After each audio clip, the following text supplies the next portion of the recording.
நம்முடைய பிதாவாகிய தேவனாலும் நம்முடைய இரட்சகராகிய இயேசு கிறிஸ்துவினாலும் உங்களுக்கு கிருபையும் சமாதானமும் உண்டாவதாக.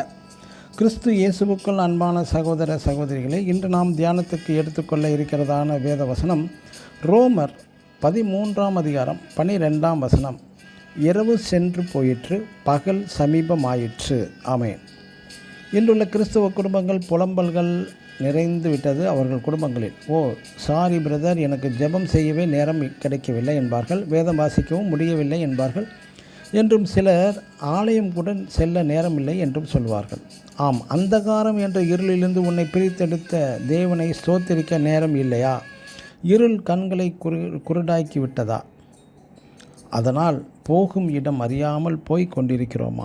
யோபு 7ஆம் அதிகாரம் 3ஆம் வசனத்தில் பக்தன் சொல்வது சஞ்சலமான இரவுகள் என்கிறார். ஒருவனது வாழ்க்கையில் இருள் காணப்பட்டால் அதில் கஷ்டங்கள், பாடுகள், சோதனைகள் வழியாகவே செல்கிறான் என்பதாகும். இருள் என்பது பாவம் செய்யும் ஒரு இடமாக காணப்படுகிறது. இருளில் தூங்குகிறவர்களாகவும், இருளில் வெறி கொள்ளுகிறவர்களாகவும், திருடர்களாகவும், கொலை பாதகர்களும் இருளை தேர்ந்தெடுக்கிறார்கள்.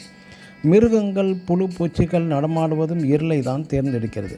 1 தெசலோனிக்கேயர் 5ஆம் அதிகாரம் 5ஆம் வசனத்தில் நீங்கள் வெளிச்சத்தின் பிள்ளைகள் என்று குறிப்பிடப்பட்டுள்ளது. இரவில் உண்டாகும் பயங்கரத்துக்கும் என்பது பாவங்கள், சஞ்சலங்கள், பாடுகள், சோதனைகள், தவிப்புகள் எல்லாவற்றுக்கும் தப்பி வைப்பது எப்படி?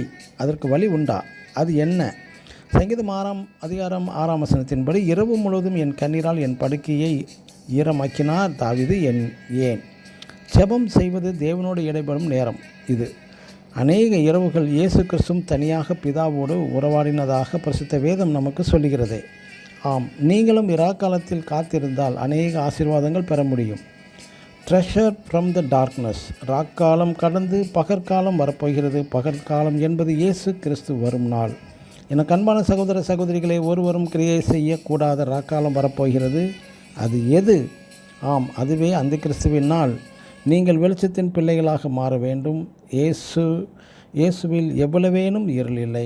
இயேசு ஒளியாய் இருக்கிறார். அந்த பகல் சமீபமாயிற்று.